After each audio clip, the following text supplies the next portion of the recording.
Et coucou, j'espère que vous allez bien. Je vous retrouve aujourd'hui dans une petite vidéo qui est pour l'instant face caméra, mais après je vous montrerai sur mon plan de travail. Je me trouve devant la Dreambox. Bon, vous voyez derrière, il y a des petits trous puisque je suis en train de confectionner un rangement pour tout ce qui est tampon, mais là j'ai stoppé le temps de tourner cette vidéo et je reprendrai tout à l'heure. Mais c'est pas l'objet de cette vidéo. Aujourd'hui, je vais vous parler comment moi je range tous mes crayons de couleur, où c'est que je les mets, puisque ça m'a été demandé. Ça sera pas une vidéo très longue, mais bon, je me suis dit, je vais vous la faire.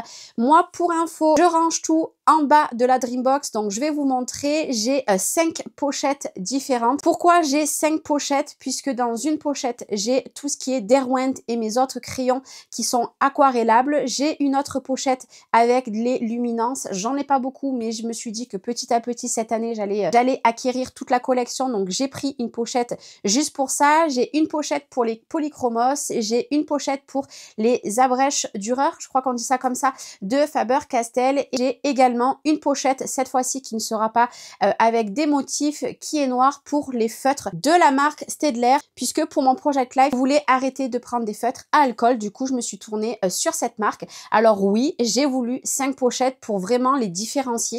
Et puis, j'aime pas que la pochette non plus soit trop grosse, vous voyez, trop compacte à l'intérieur.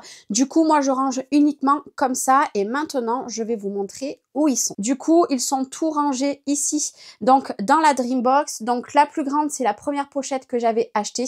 Et après, c'est les autres pochettes. Et la pochette noire, c'est la pochette que je vous ai dit pour les feutres. Du coup, je les range tous ici. Il n'y en aura pas d'autres, hein, ne vous inquiétez pas. Et je n'ai pas tout acheté en un mois. Ça fait quelques mois que je les achète. Je vais tout vous montrer. Alors, il faut savoir que la pochette, la première que j'ai achetée, c'était un plus gros format, mais je me suis aperçue que c'était trop gros. Du coup, après, j'ai pris que des pochettes pour mettre 200 crayons à l'intérieur.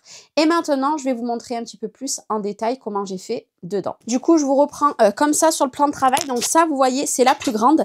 Devant, par contre, j'ai ma petite palette Caran d'Ache, mais ça, vous allez voir pourquoi je vais m'en servir. Donc devant, voilà, vous avez une petite pochette. Moi, il faut savoir que je les prends sur Amazon. Donc ce que je vais faire, c'est que je vais vous mettre un lien d'une pochette. Je ne sais pas si je vous mets celle-là ou les autres, mais après, quand vous cliquez sur le lien, vous en avez encore derrière. Donc du coup, c'est une pochette classique, vraiment classique, hein. C'est une vidéo qui m'a été demandée, mais il n'y a rien d'extraordinaire dans mon rangement. Donc là, comme je vous ai dit, j'ai mis tout ce qui était les Derwent. Donc ils attaquent ici, ici, ici et ici. Et après, j'ai mis les Lyra, j'ai mis mes Neocolor. Et j'ai mis ceux-là de la marque Faber-Castell, c'est les Gold Faber Aqua, et je crois que c'est tout. Alors, moi, il y a un petit bémol que je trouve dans ces pochettes, c'est quand vous les mettez ici. Maintenant que j'ai fait quelque chose de particulier dedans, je ne vais pas tout rechanger, mais je trouve que pour les mettre ici et pour les récupérer, à chaque fois, ça frotte. Je ne trouve pas ça très bien, c'est pour ça que dans les autres pochettes, j'ai fait différemment. Du coup, pour toutes les marques, je les complète, la collection, hormis les luminances. Et ce que j'ai fait, je vais vous en sortir 3. J'ai fait ça pour tous mes crayons. C'est que, en fait, j'ai marqué les références par rapport au nuancier. Vous voyez, si je pousse dessous, j'ai tout mon nuancier.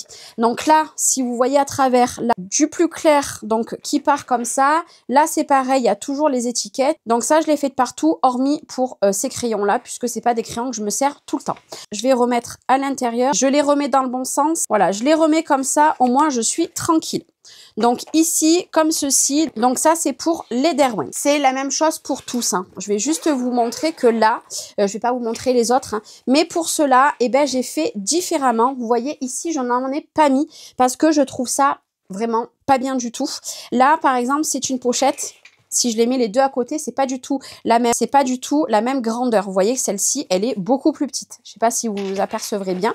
Du coup, là, j'ai fait la même chose. Donc là, ici, nous avons les Albrecht Dürer et c'est pareil, nous avons la petite étiquette à chaque fois. Et je suis partie pareil avec le nuancier et je suis allée dans les teintes. Voilà. Et là, c'est pareil. Là, je les ai tous, plus les métalliques qui sont à la fin. Donc, il me reste encore de la place pour vous donner une tranche d'idée. Alors là, par exemple, ils sont par 3. Là, ils sont par 3. Mais vous allez voir que les luminances, je les ai mis par 2.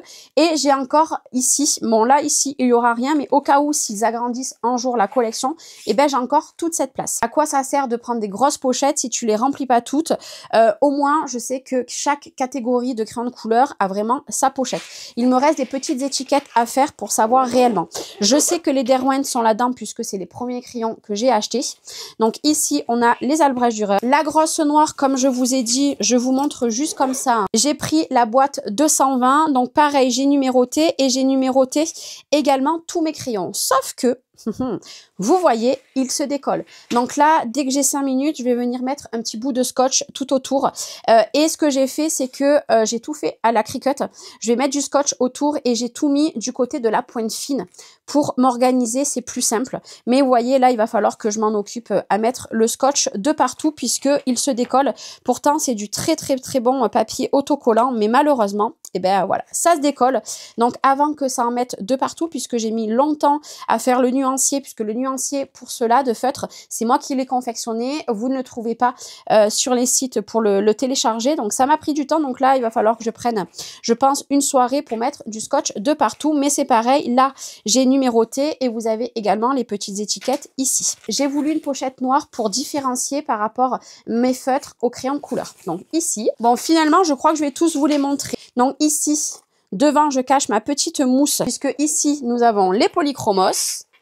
Donc là, c'est pareil, j'ai mis mes petits outils, mon petit stylo blanc, les estompeurs, mes stylos noirs, ma petite gomme, etc., etc. Là, c'est pareil, je les ai tous et même fonctionnement. J'ai mis ma petite étiquette. Alors, je sais qu'il y a certaines personnes qui rachètent des bandes comme ça et qui les coupent par-dessus, qui mettent les numéros là. Moi, je les ai mis dessous, j'avais pas envie d'investir encore. Donc là, pareil, il me reste encore derrière ici, sachant que j'en ai 3 en double. Je sais pas comment je me suis débrouillée, mais j'en ai 3 en double. Donc du coup, je les garde de côté. Donc là, c'est pareil, ils sont par 3. Du coup, la dernière pochette qui est la plus légère, c'est celle-ci. C'est la dernière que j'ai achetée puisque c'est les luminances. Alors les luminances, pour l'instant, j'en ai 32. J'en ai 5 qui vont arriver et voilà, petit à petit parce que ils sont chers quand même les luminances. Vous allez me dire, mais pourquoi tu achètes autant de crayons et pourquoi tu veux toute la gamme puisque moi, je sais pas faire les choses à moitié entre guillemets. Mais là, voilà, les luminances, je vais y aller petit à petit. Par contre, là, les luminances en niveau diamètre, ils sont beaucoup plus grands. Du coup, je suis obligée de les mettre par 2. Pareil, c'est les mêmes pochettes que les autres. Vous voyez, je les mets par 2 puisque je ne peux pas les mettre par 3. Par 3, ça serait beaucoup trop serré. Je prends pas le risque au prix puisqu'ils sont à peu près à 4 €. Donc là, c'est pareil. J'en mets 2. Contrairement aux autres, j'en mets 3. Là, il me restera plus que ça. Et là, je veux pas en mettre. Donc, vous voyez, ça va vite se remplir. Alors là, par contre, j'espère d'ici la fin d'année, il sera complet. Du coup, voilà comment je range du coup tous mes crayons. Donc, c'était pas une grosse vidéo, mais ça m'a été demandé. Je me suis dit pourquoi pas. Et pour changer un petit peu, je vous retrouve d'habitude ici en dessus de mon plan de travail, mais je me suis dit cette fois-ci, je vais vous faire réellement une face caméra pour vous montrer mon rangement. Il n'y a rien de folichon. Moi, mon rangement, le mieux pour moi, c'est dans les trousses. Comme ça, je prends ma trousse, je vais dans le salon, puisque dans un vlog, je vous ai montré que je me suis fait un petit espace pour scraper dans mon salon. Et puis, j'aime bien dans les trousses. Je sais que c'est fermé. Les filles ne touchent pas. Et ça, croyez-moi que c'est très important pour moi. Malgré qu'elles sont en bas, elles n'ont pas le réflexe d'ouvrir mes trousses. Moi, voilà, comme je vous ai dit, c'est un coût. Je crois qu'elles sont dans les 24 à 30 € pièce. Comme je vous ai dit, je ne les ai pas achetées en une fois. Ça fait plusieurs mois que je cumule d'acheter mes trousses et mes crayons. Hein, parce que voilà, on peut pas tout faire en une fois. À moins que vous avez gagné au loto, mais ce n'est pas mon cas. Mais du coup, voilà, c'est mon petit rangement à moi. N'hésitez pas à me dire, vous, comment vous rangez également vos crayons. Je sais qu'il y a des personnes qui achètent, alors je ne sais pas comment ça s'appelle. Vous savez, il y a une ficelle autour et après, vous déroulez, vous avez tous les crayons. J'ai longuement hésité avec cela et puis finalement, je me suis rabattue sur les trousses. N'hésitez pas à me dire comment vous faites pour ranger. Et puis j'espère en tout cas que cette petite vidéo vous aura plu. Et moi je vous retrouve très bientôt pour une prochaine vidéo. Ciao ciao!